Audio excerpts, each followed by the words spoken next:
Environmentalist और social activist Sonam Wangchuck Jantar Mantar पर बीते 17 दिनों से भूख हड़ताल पर हैं। हर गुजरते दिन के साथ सोनम वांगचुक का वजन घट रहा है, सेहत बिगड़ गई है और चिंता बढ़ती जा रही है। लेकिन अब ये मामला सिर्फ दिल्ली के जंतर मंतर तक सीमित नहीं रहा। ब्रिटेन से लेकर अमेरिका, जर्मनी और पाकिस्तान तक के बड़े मीडिया संस्थान इस आंदोलन पर नजर बनाए हुए हैं। कहीं इसे सरकार की अंतरात्मा को जगाने की कोशिश बताया जा रहा है, तो कहीं मोदी सरकार के लिए एक बड़ी परीक्षा। सवाल ये है, आखिर दुनिया की मीडिया संस्थान सोनम वांगचुक की इस भूख हड़ताल को किस नजरिए से देख रही है और विदेशी अखबारों और चैनल्स में उनके आंदोलन को लेकर क्या लिखा जा रहा है, क्या कहा जा रहा है। शुरुआत ब्रिटिश मीडिया संस्थान बीबीसी से। बीबीसी ने लिखा, वांगचुक की भूख हड़ताल सरकार को जगाने का एक माध्यम है। वांगचुक की बिगड़ती सेहत को लेकर उनके समर्थकों में चिंता है। हजारों लोग उनसे अनशन खत्म करने की अपील कर रहे हैं। खुद को महात्मा गांधी का अनुयायी बताने वाले वांगचुक का कहना है कि वो गांधी जी के अहिंसक विरोध के सिद्धांत में विश्वास रखते हैं और उन्हीं की तरह सरकार की अंतरात्मा को जगाने के लिए भूख हड़ताल का सहारा ले रहे हैं। इसी के साथ बीबीसी ने यह भी लिखा कि गर्मी के बढ़ते तापमान के बावजूद सैकड़ों लोग वांगचुक के सपोर्ट में जंतर मंतर आ रहे हैं। अब बात पड़ोसी मुल्क पाकिस्तान की। पाकिस्तानी मीडिया संस्थान एक्सप्रेस ट्रिब्यून ने आर्टिकल की शुरुआत वांगचुक के एक बयान से की। एक्सप्रेस ट्रिब्यून ने लिखा कि क्लाइमेट एक्टिविस्ट सोनम वांगचुक ने एक बार कहा था कि वो सिर्फ एक आम नागरिक है, मॉडर्न गांधी या फिर कोई हीरो नहीं है। उन्होंने लोगों से अपील की, किसी दूसरे में प्रेरणा ढूंढने से बेहतर है कि खुद के हीरो बनो।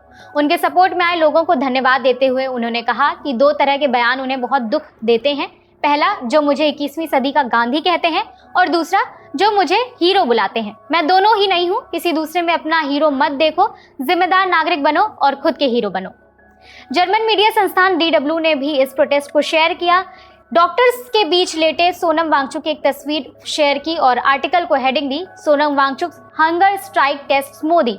इसका भावानुवाद होगा, सोनम वांगचुक की भूख हड़ताल मोदी सरकार की परीक्षा ले रही है। साथ में लिखा, भारतीय एक्टिविस्ट सोनम वांगचुक शिक्षा मंत्री धर्मेंद्र प्रधान के विरोध में 2 हफ्ते से ज्यादा समय से उपवास कर रहे हैं। जैसे जैसे उनकी सेहत बिगड़ रही है, प्रधानमंत्री नरेंद्र मोदी पर दबाव बढ़ रहा है। वांगचुक के सपोर्ट में कई भारतीय नेता जंतर मंतर पहुंचे, लेकिन उनमें से एक भी नेता ruling party Bharatiya Janata party का नहीं था। सीजेपी के फाउंडर अभिजीत दीपके ने पहले ही बताया था कि वांगचुक का वजन और मसल्स तेजी से कम हो रहे हैं और उनका ब्लड शुगर असामान्य रूप से बहुत कम स्तर पर गिर रहा है। वहीं अमेरिकी मीडिया संस्थान ब्लूमबर्ग ने इस भूख हड़ताल को मोदी सरकार के खिलाफ एक रेयर स्टेप बताया। ब्लूमबर्ग ने अपने आर्टिकल में लिखा, वांगचुक का विरोध प्रदर्शन प्रधानमंत्री नरेंद्र मोदी की सरकार के विरोध का एक दुर्लभ उदाहरण है। अभिजीत दीपके ने वांगचुक से अपनी भूख हड़ताल को खत्म करने को कहा था, लेकिन एक्टिविस्ट ने मना कर दिया। वांगचुक ने सवाल किया कि सरकार प्रदर्शनकारियों से इस मामले पर बातचीत क्यों नहीं कर रही है।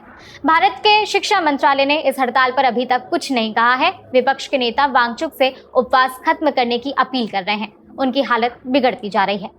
इसके अलावा ब्रिटिश न्यूज एजेंसी रॉयटर्स ने लिखा कि भारत में पेपर लीक को लेकर लोगों में गुस्सा है। एजेंसी ने लिखा कि भूख हड़ताल पर बैठा एक व्यक्ति बेहोश हो गया था, उसे तुरंत हॉस्पिटल ले जाया गया। हड़ताल पर ना तो धर्मेंद्र प्रधान कोई प्रतिक्रिया दे रहे हैं और ना ही उनका कोई मंत्रालय। पेपर लीक होने की घटनाओं से युवाओं में नाराजगी है। जंतर मंतर पर शुरू हुआ ये विरोध अब अंतर्राष्ट्रीय सुर्खियों का हिस्सा बन चुका है। विदेशी मीडिया की रिपोर्ट में एक बात बार बार सामने आ रही है, सोनम वांगचुक की बिगड़ती हालत और सरकार की चुप्पी। इस बीच आंदोलनकारियों की मांग वही है, शिक्षा मंत्री धर्मेंद्र प्रधान का इस्तीफा और परीक्षा व्यवस्था में जवाबदेही। अब सवाल है, क्या ये भूख हड़ताल सिर्फ खबरों की हेडलाइन बनकर रह जाएगी या फिर सरकार और प्रदर्शनकारियों के बीच बातचीत का कोई नया रास्ता निकलेगा, बीच का कोई रास्ता। फिलहाल दुनिया की निगाहें जंतर मंतर पर टिकी हुई हैं और 20 जुलाई को होने वाले संसद मार्च पर भी, जिसका आह्वान सीजेपी और सोनम वांगचुक ने किया है। मामले पर जो भी अपडेट होगा हम आप तक पहुंचाएंगे।